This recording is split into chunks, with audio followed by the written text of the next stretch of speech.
Hi guys.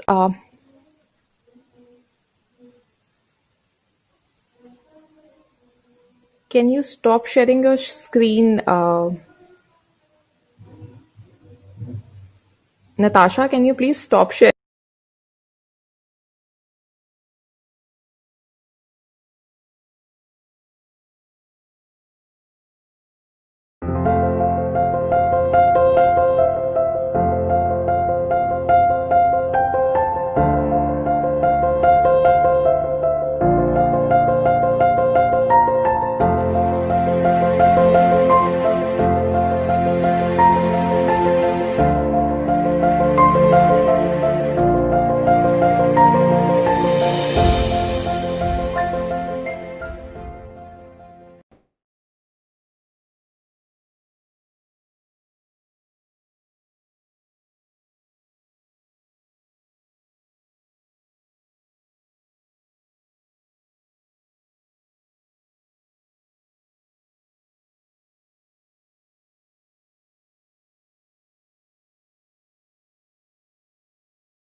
Hi everyone, can everyone hear me?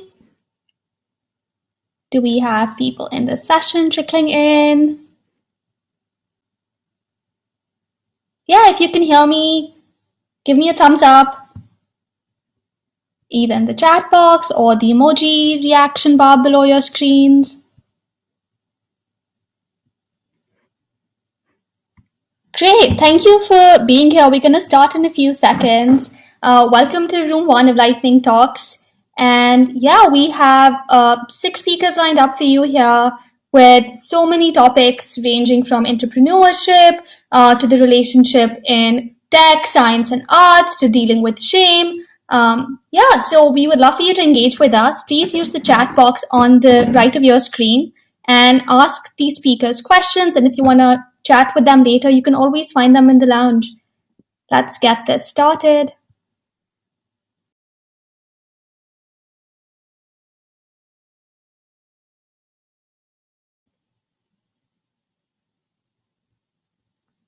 Right. Diksha, do you want to start us off? Sure. Uh, Good evening, everyone. Thank you for joining us. I'd quickly request you guys to take out your mobile phones and keep it ready because I have a quick exercise for all of you, and I'm going to just give you 30 seconds for the same. Please search www.menti.com on your mobile phones. And let me know if you could see my screen. You could just unmute yourself for a bit and tell me if you can. Or just give me a thumbs up. Diksha, yeah, great. Yeah, you can? Great. So, I would like you guys to quickly have a look at this first slide of mine, which is loading. Yeah. Uh, and if you could just identify who three these people are, just take 20 seconds to do so. I think it's very easy, so I'm going to quickly move you to the main slide.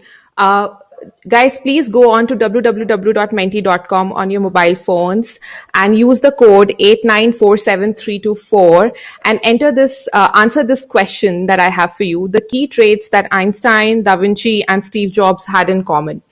Guys, be really quick with this because I just have 7 minutes to finish my call, finish my talk.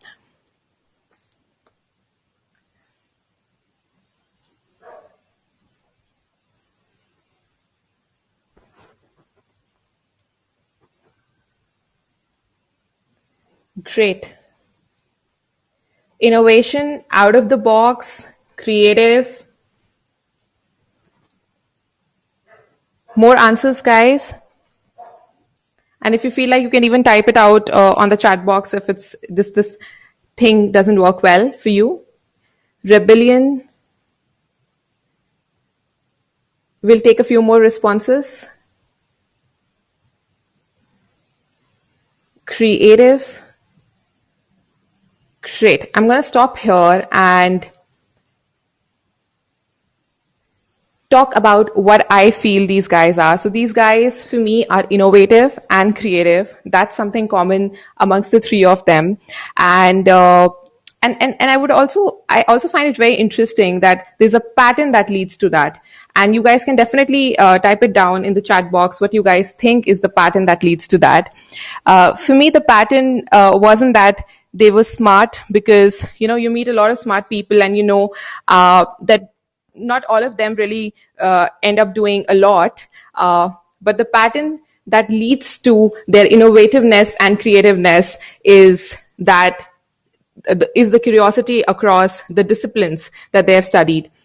Uh, Let's come back to the first slide and have a look at Da Vinci. Da Vinci was a polymath. He had knowledge. He studied notebooks of science and invention. He made them, and he was also a painter.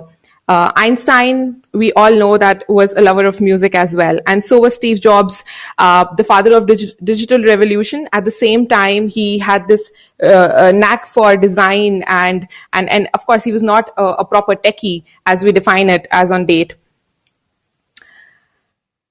Coming to the patents again, and why I chose this subject and why I chose to talk about this subject as on today, is my curiosity with the subject itself. When I discovered that STEAM is something that I wish to pursue in my research area, I realized that this is not something that just came up as a buzzword in the recent years. It has existed for centuries. Let's look at the Mona Lisa. You see, there's a geometry principle known as Fibonacci series. That's an underlying principle for Mona Lisa. And anything that and Da Vinci was a big sucker of nature. So anything that existed in nature, he used to look at it as an observer, and he was also a great learner. And that's something that we really miss in the education system today. And that's what I was trying to build in my own classroom. While researching about the history of education, I realized that this, again, the STEAM principle and the STEM principle always existed. And all these masterpieces that have been created had an underlying language of math that is aesthetically pleasing. What's common amongst the three of them is also that they were not just great minds who built their careers on the abilities of STEM, but they knew the crucial importance of arts integration that yields STEAM. You don't really have to go too far to figure that out. It exists, just that we specialize too much these days, and we believe that these silos are important. I would like you guys to spend a few seconds reading this. What also really intrigues me, and something that I feel that was common amongst all of them, was that they were all misfits. Born out of wedlock, Leonardo didn't have to be a notary like his father. He was gay, he was left-handed, vegetarian, radical, and he was a beloved in the town of Florence. People accepted that, and they assumed that, like Leonardo, you could learn everything you wanted about anything you wanted. Bill Gates once said that Da Vinci was the last person in history who could aspire to know everything there was to know about everything that was knowable. That looks like a tongue twister. I'm not sure that's totally true. Ben Franklin aspired to do that. And you know what? You and I can also aspire to do that with Wikipedia and internet. Just staying curious is the main lesson. And if there's one thing that I want you guys to leave with in today's session, is that. Moving on, my curiosity in these subjects really started when I discovered that I'm too left and right brained. For me, it's like poetry is equally interesting as physics. And I really wanted to study them together, but I couldn't. Given that when I went to university, I couldn't really take credits from different subjects. Moving on, I would also like to share whatever I did in my life was a result of my interests so far. And I also aim to be a curious learner, and that's what I want to continue to be.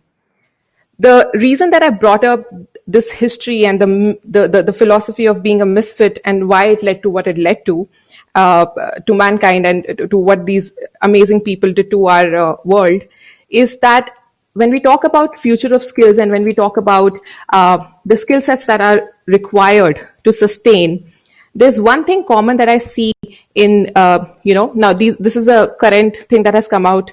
Earlier, we used to see the 2020 skills outlook, is learning and learning strategies. We see creativity. We see words like critical thinking. And it irks me when humanities is looked down upon as a lesser path. We cannot really have all batsmen in a cricket team. We need to have umpires, we need to have wicket keepers, we need to have bowlers, we need to have all sorts of people.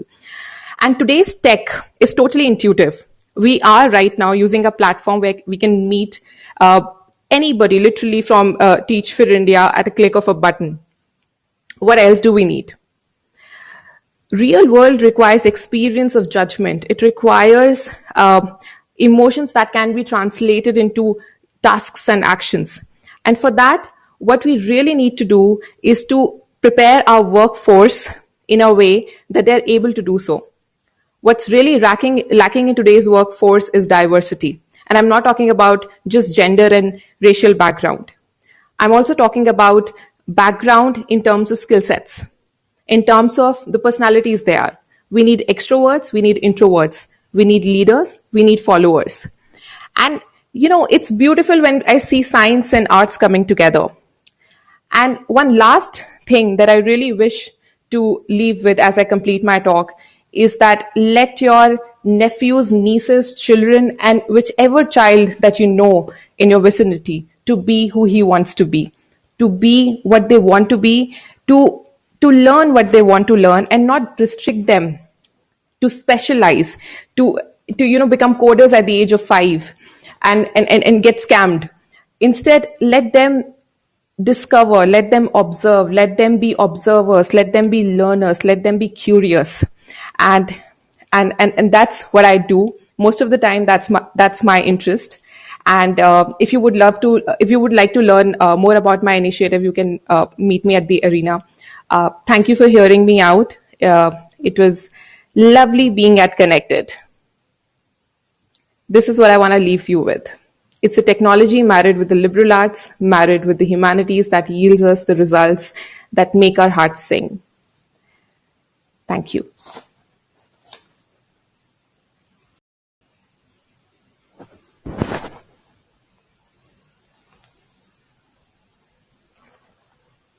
With that, guys, I would like to invite the next speaker, Soumya Jain, who is talking about unleashing intrapreneurship within our organizations.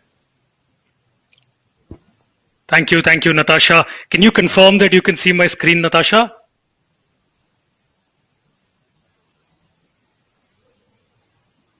Natasha, can you just unmute and tell me if you can see my screen? Yeah, we can. Okay, great. Thank you. About 1 year ago, Ankit Chawla, a 2016 Teach for India fellow, and one of my strongest teachers and upcoming leaders came to me and said that he has to move back to Delhi. We're a Pune-based organization. At the end of the year. I was devastated. He had grown incredibly in the last 5 years that he'd been with us, and he was integral to our org. In that devastated state, however, I was struck with some inspiration, and I relooked at the situation as actually a massive opportunity. I went back to him and I threw him the challenge of saying, Ankit, are you willing to move back to Delhi and start I Teach Delhi? He took a few days to think about it, talked to a bunch of people, and came back about a week later with a firm yes. And that's how I Teach Delhi was born. Right now, we serve 140 students there in grade 6 and 7. He has plans to serve about 700 students over the next 3 to 5 years. And all of this was not part of our growth plan. It wasn't part of our 5-year strategy or vision. It was actually much closer to the way we like to function at I Teach, which is a first who, then what approach. Ankit is not alone at all in this. Our student alumni wingo started similarly. Our curriculum vertical, our training and development vertical, indeed, all of our schools started similarly with one or two people picking up the idea and then running with it, designing the vision, strategy, operational plans, program interventions, all of that. And it's been key. I wouldn't say to our growth, but to our actual existence. I would say more than half of our leadership team heads verticals, whether schools or the others that I mentioned, which they have founded. Um, in the next 3 to 4 minutes, I'll try and distill 3 applicable strategies that I hope you're able to go back and apply within your organizations to try and unleash intrapreneurship in your orgs. Lesson number 1. This comes when you're finding and hiring people. We need to, if you're looking for intrapreneurs, if you want to build that culture of intrapreneurship in your organization, you want to find people who have a healthy disregard for precedents, who don't want to do what was done, but want to create new ways, contextualize what is happening in the world to their setup, and find new ways of approaching things. If I was to go back and think about how we do this, there could be many ways from putting it into your JDs and putting it into your culture documents and so on. But one of the most important ones that we found is actually in the interview process. A really simple strategy for that is we always have a 60 to 90-minute round where 2 or 3 people from I teach will co-design something with the applicant. That could be something like we have students coming in with massive gaps when we admit them into school. And how can you design an intervention right from the vision strategy? How will you staff it? Where will you raise the money from? What will be the metrics of success?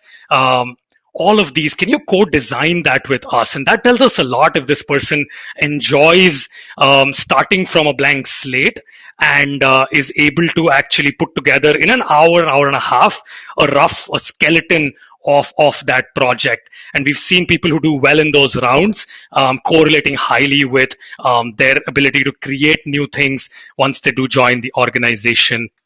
A second lesson is we've tried and made our leaders truly the CEOs of their verticals. This picture is of Tanvi Maitre. She's a 2015 Teach for India alumna. She started the student alumni wing at iTeach. And about 6 months in, our recruitment team was not able to help her hire the kind of team that she wanted. Not for the lack of effort, just for the lack of skill and bandwidth, and maybe just could not make it happen. Tanvi actually jumped in, got her hands dirty, redid the JDs, redid the sourcing, the pools, all of that, and finally ended up hiring her entire team. Similarly, she actually we have 2 donors who fund our student alumni wing, and Tanvi manages those relationships practically independent of anyone else in the organization. So when I say that you can make them CEOs of their verticals, I mean, make sure that there are opportunities to do not just the program related work, but the fundraising, the government relations, the strategy, of course, the recruitment, all of these aspects of what an entrepreneur or what a CEO would do. The last one is not so much an applicable strategy, but more of a mindset that I think has helped us a lot. This is, of course, taken from Jim Collins' book called Good to Great, which is first who, then what. Like he says in the book, we've actually seen that a lot. If you get the right people on the bus and get them in the right seats, there's a high chance that collectively they will figure out where to drive the bus. This picture here is of our leadership team. As we're finishing up 5 years and thinking about the next 5, a big question that I asked all of them a few months ago was, well, how long are we here? Are we all committed to actually seeing us through the next 5 years? And all of us, 10 people, have committed to each other until 2025. And that's very different from committing to a particular vision or a particular strategy, because we're very clear that we'll collectively decide where we want to go, and that will be based on our passions and our abilities and what we do well. But the key is that we're committed to each other. We want to execute whatever IT decides to do over the next 5 years together, and that's what I mean by first who, then what. I'll end by just rethinking the importance of this a little bit. The education reform space is a thousand variable unsolved equation with new variables that we learn about all the time. And the only way I feel like that we can attack a problem, a wicked problem like this, is by trying many different approaches and many different hypotheses. And I find intrapreneurship to be one of the most reliable ways of unleashing all of those hypotheses to attack this wicked problem of educational inequity. Thank you very much for being here. I'll be in the lounge area to discuss and would love to hear thoughts there as well. I'll about, and Aravindhan is going to come in and talk about contextualizing the education system for your schools and your own context. Thank you, everyone. Thank you, Soumya. Can I get started? Can you hear me? I'm going to quickly share my screen. Yes. Perfect. Thank you, Soumya. Wonderful. So how are you doing? How is everyone doing? It's been so long that I met a lot of people. I'm super glad to be here virtual. So before I get started, I just wanted to say, how are you? Could you all quickly type on the chat box while I'm going to share my screen?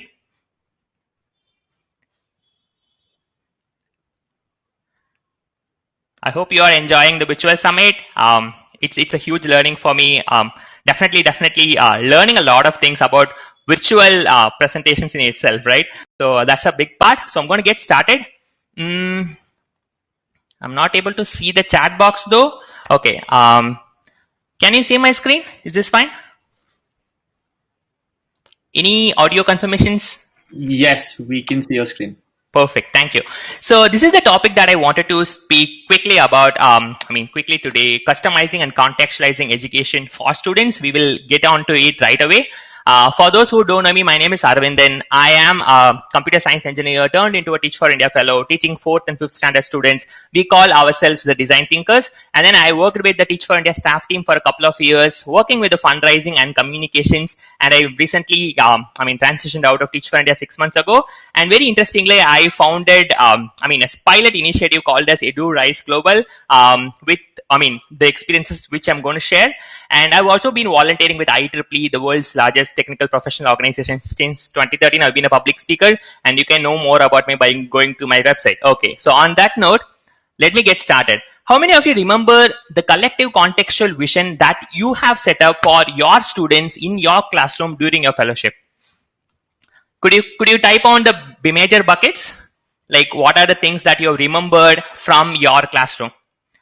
I'm going to stop sharing for 30 seconds. I'm going to quickly see if there are any responses. Yes.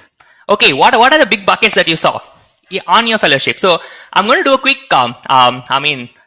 quick recap of the fellowship in itself. First, you will be setting up your vision. Then you will be forming the plans, and then long-term plans, and then comes the short-term plans, and then you will do a daily plan, and then you will go and execute them. Then you will reflect on them, and then you will continuously improve yourself. So these are all the part of the fellowship, right?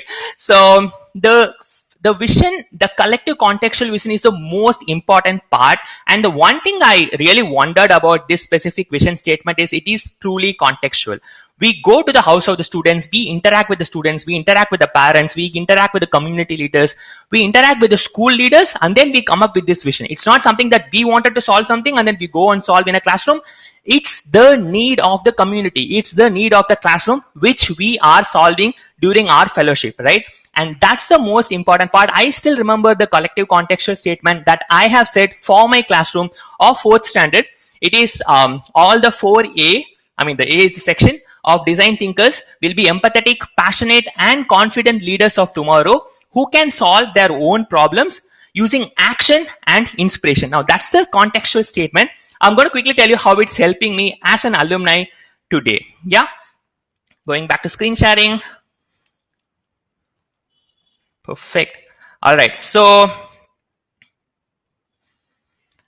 Yeah. So why should we contextualize the education for the students, right? Why it shouldn't be generic? Why it shouldn't be common for everyone, right? The first one, when we contextualize, we can definitely bring some extremely interesting examples which the students can connect with. For example, I was recently doing it could be a social survey, right? I was posting on all my social media, asking people who are successful according to you, right? People went on to say like Elon Musk is a successful person, Bill Gates, Steve Jobs, like who else? Like these are really big successful people, but the kind of exposure, the kind of opportunity that they have is very different from what we have in India, right? In an Asian continent. And I was able to look at so many inspiring people. For example, I was recently reading about this person, Timaka. So she's an environmentalist, and this is a Tamil article that has covered about her work in the last week, right? And she has actually grown trees for the people, which is worth 400 crores today, right? Truly, extremely meaningful work. She's aging around 110 right now. And these are the kind of examples that we want to take it to students. It's not only about the economy. It's not only about getting it to global, but also seeing it truly local, right? That's the first thing. The second is the role of languages. When we talk about contextualization, languages play a huge role, right? For example, all the content of Wikipedia was initially in English, and then they actually took the effort of translating them into all other languages. Today, if you go to Google and type about anything, right, on English, you will be able to see a suggestion from Google saying that, hey, you can also type in Tamil, you can also type in Hindi, right? You can also type in Telugu. Now, these are the important, localization or the contextualization that the global companies are coming up with today. And we also have to take up a huge role in terms of taking, learning through regional languages, right? I strongly believe that when we learn in our mother tongue, we're able to connect it pretty well. And we could definitely say like, hey, if you want to communicate with others, we definitely need a foreign language. Definitely understood. But the most important aspect of a communication, I've attended those workshops as well. The first thing they tell us is you have to connect with the audience that you're speaking with. And for connecting with people, the languages play a huge role again.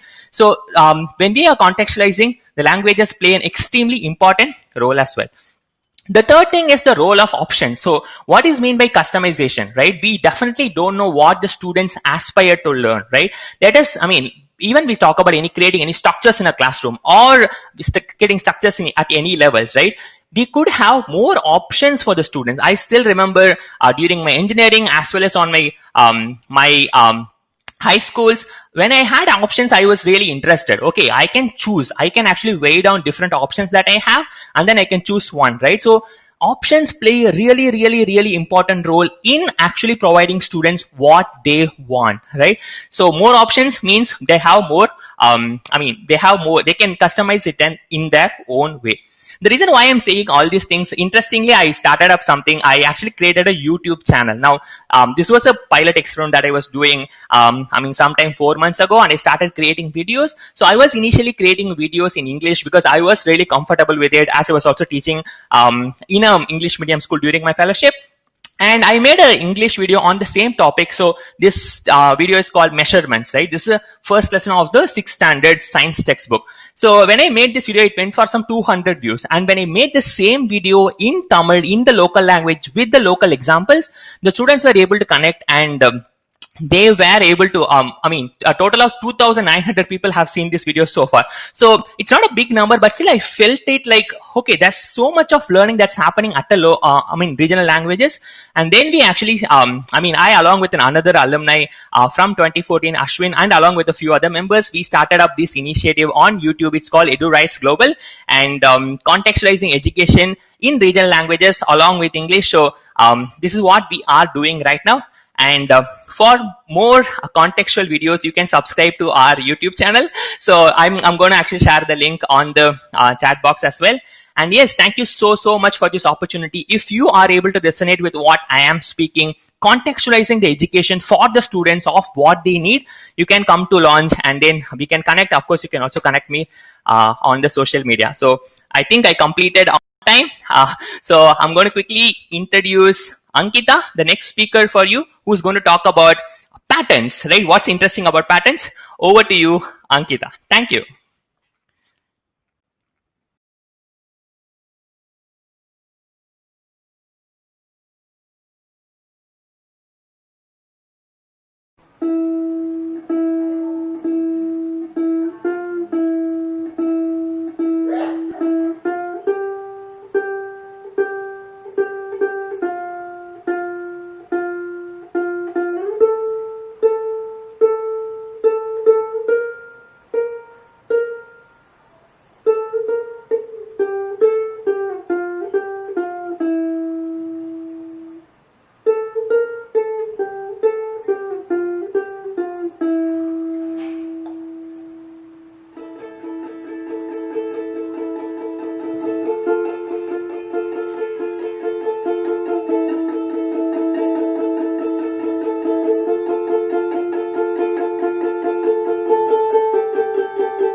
Hi everyone, I'm Ankita and I'm going to share today my story, which is Emerging Patterns, a Way of Life.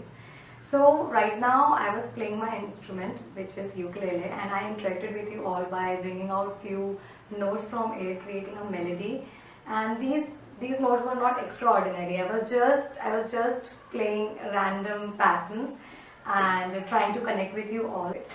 Now, talking about these patterns are something which keep on dancing in my consciousness. Like when I'm going to sleep, I have some tune going in my subconscious part, or if I'm like in the washroom, I'm like just humming about something.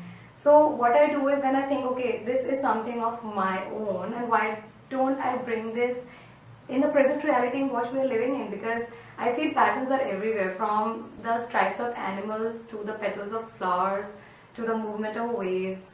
It's everywhere, and I think the Fibonacci series explain it much more, that it keeps going on and on, from 1 plus 1 to 2 plus 2 plus 1 to 3, from 3 plus 2 to 5, and 5 plus 3 to 8. It just keeps going on and on. It's like everlasting.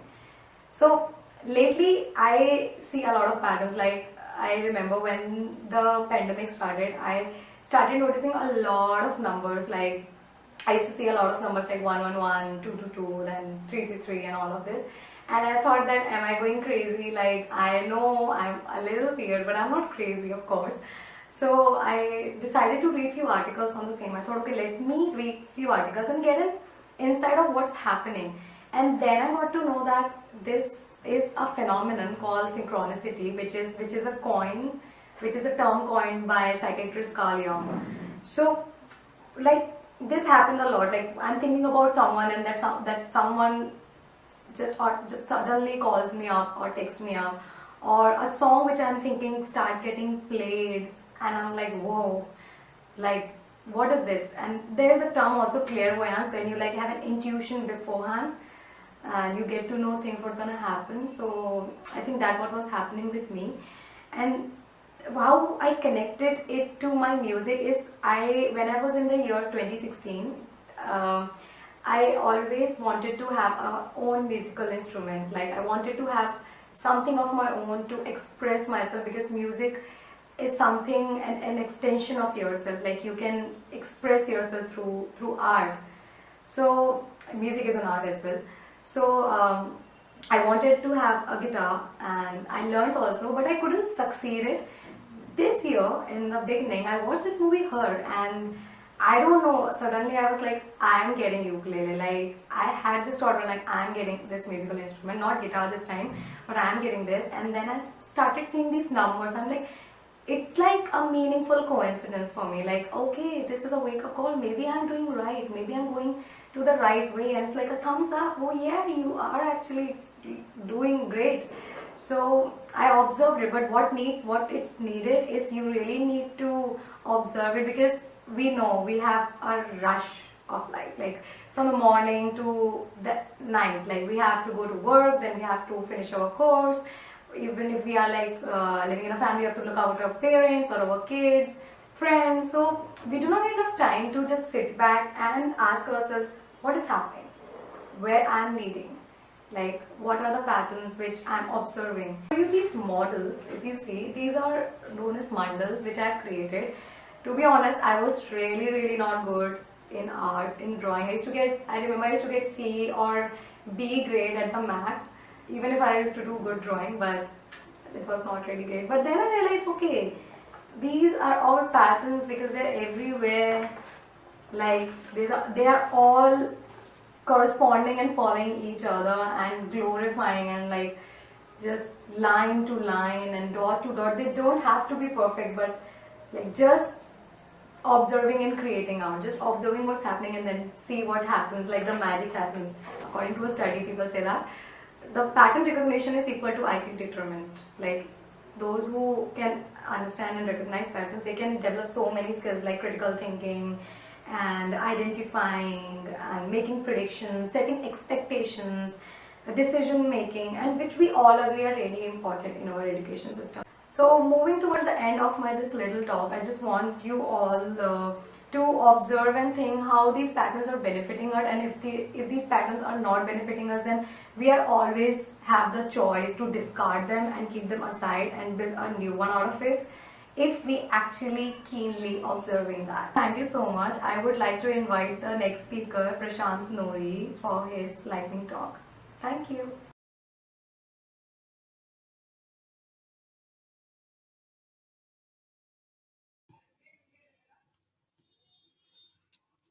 Hi everyone. It's definitely going to be hard to follow up that introduction. I don't have a ukulele with me right now, unfortunately.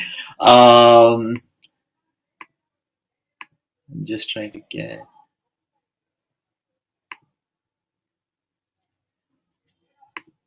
Awesome. So here I'm here to talk to you today about something quite serious and close to all of our hearts in sort of the world of education, and that's assessments, right? So I'm going to be talking a little bit about tinkering with assessments. I'm a 2014 fellow, and I spent the last 1.5 years looking very closely at how do we fundamentally look at assessment differently. Before I do start out, I'd love for all of you to type out in the chat box what is one word you think of when you hear the word assessment. Whatever it is, I'm unable to look at responses right now, but I do hope that you can have some conversation around that. Diving into it, this is an image that I always hold close to my heart. On the left side, what you see is a textbook from the 1700s, and specifically it's a multiplication textbook, and you can see it's, I think, 6-digit by 1-digit multiplication. On the right side is 400 years later, it's 5-digit by 1-digit multiplication. This is a worksheet from this year, right? And so you can see that, I mean, in some ways things have changed, but not a lot has really changed. This is a very widely used yardstick today, and those of you, I mean, guessing that all of you are from TFI, this is the ASER assessment that goes out, right? This is what we're using as a yardstick to tell each other where we are and what we're doing and things like that. And the problem is, and as most of us have identified, that it's one-dimensional and it's heavily outdated, right? And the problem is you're assessing something that's sort of what I'd like to call the sort of sieve model. So there is one sieve, there's millions of students that are poured into that sieve. A few make it out on the other side, and we've understood and analyzed that on many levels, right? What I did, in fact, do is I tried to go back into sort of the history of assessment and look at where we've come along the way, right? If you go back to like the early 1900s, even earlier, right, into the 1800s, we were a lot of like general subjective testing. So if there was a job that needed you to be a mechanic, you'd check if someone could be a mechanic. And you'd ask them a few questions and you'd give them the job, right? After a while, after in fact World War I, we came to the idea that we need a lot of people to fill a lot of jobs, and so we came about with the idea of standardized testing. So I'll give the same question and some metric that everybody can follow. We all came into the era, like most of us on this call, into summative objective testing, right? I'll give you an OMR sheet, an MCQ, end of the year testing kind of thing. And if we go further down the line, like today kids are sort of, and most of us are in this piece, which is formative objectives, and I'm going to be objective with how I assess, but I'm going to assess more and more frequently, right? So if you see a lot of reports from people from CSF, things like that, they say, look, we have to keep assessing kids and keep giving information, right? What I'm looking at, sort of fortunately, is embedded assessment, and that's been our work, saying the future is largely when assessment is seamlessly integrated into learning itself, and I'm going to talk to you a little bit more about that. I worked with a lab at MIT called the Playful Journey Lab, and we worked on a toolkit called Beyond Rubrics. I won't tell you what the toolkit is because you can go and explore and find it out for yourself. It's an open source toolkit. It just sits on 3 sort of fundamental principles. One, that assessment should serve everyone in the system, parents, teachers, kids, all the pieces, right? Two, that assessment it should be sort of seamlessly integrated into learning. Like, you shouldn't switch on an assessment light and tell kids that you're being assessed. Like, it should be something that is giving you the information you require for teachers, for kids, and everyone, right? The third piece is that assessment should make sort of learning visible. Like, that's the goal. It's not really to filter, but to make learning visible so you can understand how to tweak and change assessment, right? So these are sort of fundamental principles. I am going to talk to you about saying, like, one fundamental piece of Beyond Rubrics is assessment is not a question paper, right? It's a whole series of things. There's assessments, there's activities, there's teacher guides, there's some element of technology, there's reflection tools, and there's a big piece of making meaning of all of this, right? And so that is what assessment should really be like. It isn't an exam paper or a paper with quizzes and points. It's far more than that, really. I'm going to talk to you about what we learned when we put Beyond Rubrics out into, we work primarily with makerspaces, right? So one of the first things we learned is classrooms are very complex social networks. So some students interact with many students, some students don't interact with other students. And knowing this, like, if you have an assessment tool, it's telling you how kids are interacting in the classroom, that helps you make decisions as a teacher or as an administrator, right? So one of the key principles we've learned of assessment is, can it help you break down this complex, like, sort of social network? The second piece is that we've learned that you need many pieces of evidence. You can't do one interview of 1 hour and figure out what kind of a person that person is. You can't do one piece, right? In our toolkit, we did, okay, look, let's do some self-reflection, let's do some peer reflection, and collect some teacher notes. And along the way, you're able to pinpoint a moment in time when, say, a child showed honesty or a child showed, I don't know, empathy, and you're able to bring multiple evidences to that moment in time and be very sure that that's what really happened, right? The third piece, and I think this is something all of us frequently miss out, is that assessment tools should also help teachers and students make meaning. Like, you can't give an assessment out and leave the piece of meaning making to somebody else, right? It has to be something that kids make meaning of what they've been assessed on. Teachers make meaning of how all of their kids are doing, right? So I'm going to leave you with a question. In fact, one of my favorite photographs, which is, this is a student in one of our makerspaces in an Air Force school, where she's going through all the assessments that she's filled out, her reflection tools, peer reflections, teacher notes. She's sitting down and she's going through all of it, and she's making meaning of it for herself. So if there's a question I want to leave you with at the end of these 7 minutes, is that, does your assessment method sieve or does it serve? And with that, I would like to say thank you and hand over this lightning talk to Shobhali, who has a lovely talk on the other side.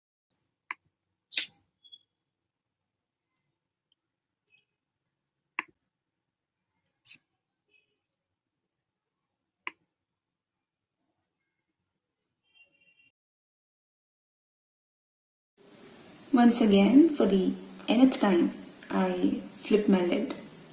Every single time, I think to myself, this time I won't lose my cool. And every time it's the same story. It's like a switch goes off and then I just can't seem to get it back on. I end up causing pain to people I love. I feel terrible. I feel I'm so mean and yet helpless. This was my story, my journey with anger for most of my life. Now for a moment, let's dig deeper. Go below the external rationale for anger. Anger by itself is not bad. No emotion is bad. Every emotion comes in with a message. Anger comes in saying, your boundary is being invaded. Jealousy comes in saying, something of importance to you might be under threat. Fear comes in, tells us we need to act. And so it's not the emotion, it's the getting stuck, the I just can't seem to get the switch back on. That is the issue. Why do we get stuck, especially in emotions like anger, jealousy, anxiety, depression? The reason we get stuck is because we are unable to see beyond them. And the reason we can't see beyond them is because if we were to actually sit down and look down that deep dark well, we might find that It's pointing to some kind of incapability. And our incapability makes us think we must be flawed. Flawed to the extent that I'm not getting this right no matter what I do, and so I must be inherently flawed. Thus comes in shame. The hurt of shame lights up the very same spots in the brain as this physical hurt under an MRI scan. So the pain we feel when we feel shame is real pain. And just like none of us, most of us at least, won't want to walk into a wall and bang our head, similarly, none of us want to feel the pain of shame. In fact, researchers say that shame can be experienced as early as 15 months, which enables it to deeply wire itself in our brains, making it even more difficult to reverse. In all of my work with myself and with the amazingly courageous people that I work as an inner work guide, and so I engage with a lot of this messy emotional stuff. Over the last decade of being in this space, it's become very clear to me that the root of all wounding is shame. Now, how does this shame develop? Every time an infant, a baby, a toddler, a child receives the message that they are loved, conditionally, Papa's good girl will finish her food. So if the good girl doesn't finish her food, she must be a bad girl. Mama's good boy doesn't throw things. And so if the boy throws something, he must be a bad boy. And so a child learns rather quickly that there is a me that I must be, and there's a me I cannot be. And if there's a me I cannot be, it must be bad, hidden at all costs. Shame generated, shadow created, a shadow me that must stay in the dark no matter what. Let me also explicitly state I'm not pointing a finger at parents. Parents too are caught in the same vicious cycle. Their intention is to do the best for their child. But how can they when they themselves are half and usually more in the dark? Quoting Carl Jung, he says, "How can I be substantial if I do not cast a shadow? I must have a dark side also if I am to be whole." Until we muster the courage to look at our dark side, there's no resolving the shame and so no solving the anger, jealousy, anxiety, depression. And anything that's true for the microcosm must be true for the macrocosm. All the violence that we see in the world, if we deeply analyze it, we'll find humiliation playing a key role. Being humiliated and humiliating the other. And humiliation is nothing but shame entangled with anger. No amount of wars of any kind will resolve this violence. This work will have to be done in the inner world. Now, our biggest fear of looking at our shadow is having to accept that this too is me. Even though at some level we know, but explicit acceptance, that's another story. We are also mortified by the thought that follows the fear of acceptance. It seems to us as if we were to accept this shadow, we will become it. We will have to do what it wants us to do. And here's the irony. The moment you look at your shadow, acknowledge its existence and accept it wholeheartedly, it transforms. You know why? The moment you accept it wholeheartedly, voila, it comes into light, no more a shadow. It's true, looking at a shadow is definitely not easy. It is painful and it is lengthy work of self-education. And what is also true is by not engaging with it, we will maintain the status quo. We will continue shaming the shadow, blaming the soul. Thank you.